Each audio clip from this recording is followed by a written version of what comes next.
There are also a number of issues here at home, and one in particular that we do need to address. This is a frightening statistic.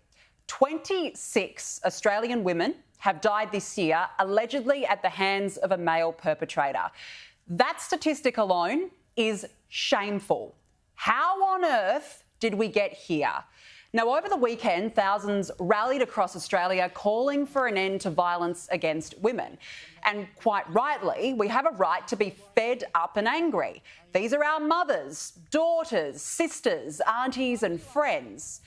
And as I look at some of the signs at the rallies, they say, real mates call their mates in. Call out your mates, another sign reads. Educate your sons, says another. Now, if we want to stamp out this scourge, we all have a role to play.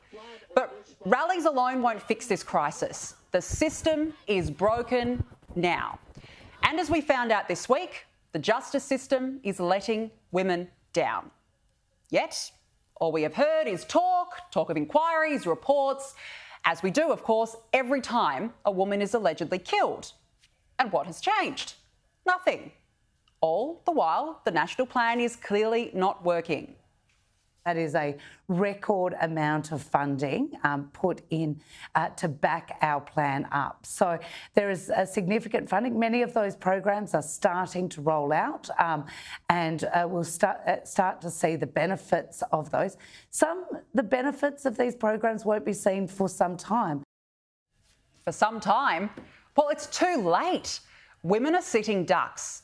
How much longer can we wait to see results while one woman is killed every 4 days? James, that statistic is frightening, and you can see why people are angry. Now, I don't believe that every man is a monster. That's absolutely not what I'm saying here. But every single one of us have a role to play in this discussion because something has to be done. Yeah, I mean, it's a scourge on our society, and the way that you treat your women and your children says a great deal about a civilised society. In fact, I would argue that's one of the key markers of a civilised society. So to see increasing violence against women, I think, is a sign of the degradation of our culture. And I agree government has a role to play. But the fact is, this goes a lot further than government. Government can't replace churches. Government can't replace married couples. Government can't replace all of those institutions which have held society together.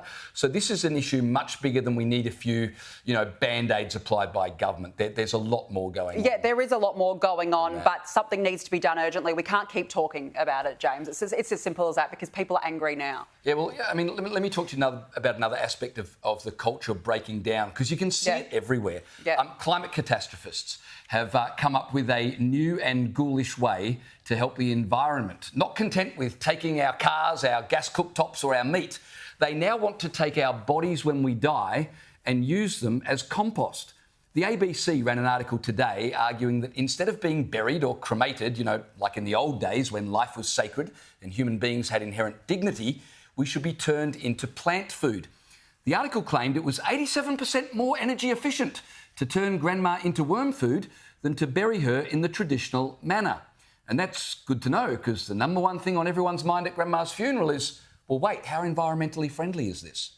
Human composting is currently illegal in Australia, but will be legalised in California from 2027. The process, Danica, it goes like this. The body of the deceased is placed in a metal tin where it breaks down into compost over a period of weeks, and then your loved one, transformed into a cubic metre of dirt, is presented to you, presumably so you can get started on that long-awaited veggie patch. Now, when it comes to a broken refrigerator, there's not much discussion on what to do with it. It's trash. But you're not an appliance. You're a human being. We've got to ask ourselves, is there a difference? And that's the real question. Because if Grandpa is nothing, then reduce him to his utility and compost him in one last attempt to squeeze something useful out of him. But if humans are created in the image of God, which we always believed in the West, then they have an inherent dignity that is undiminished even in death. And so that's why traditional burial recognises that a man is more than a sack of meat. He's a creation of infinite worth because he's made in the image of God. And we respect the dead as a way of honouring that image. Arguing that men should be reduced to compost is an argument made in a culture that no longer believes in God and so no longer believes in the inherent dignity and worth of humanity. humans as compost might be good for the soil, Danica, but it's not good for the soul of humanity. It's just another attempt, I think, to further diminish us. And we're seeing that in every part of our culture right now. Well, you see, the Climate Crusade Brigade, they want us, firstly, they want to tell us which type of car we should be driving, which energy source, of course, we should be using in our house. And now, James, they want to lecture us on what we should do when we die. Because they regard us as a cancer or a virus on the planet. We are a parasite that needs to be controlled. And it's a great fall for humanity from a once lofty and dignified position to now being treated like we are a cancer, a parasite. Yeah, this is what we've become. This is what happens. So no wonder we've got problems everywhere with women and violence and all. It all stems back to our back to it. worldview. It all does.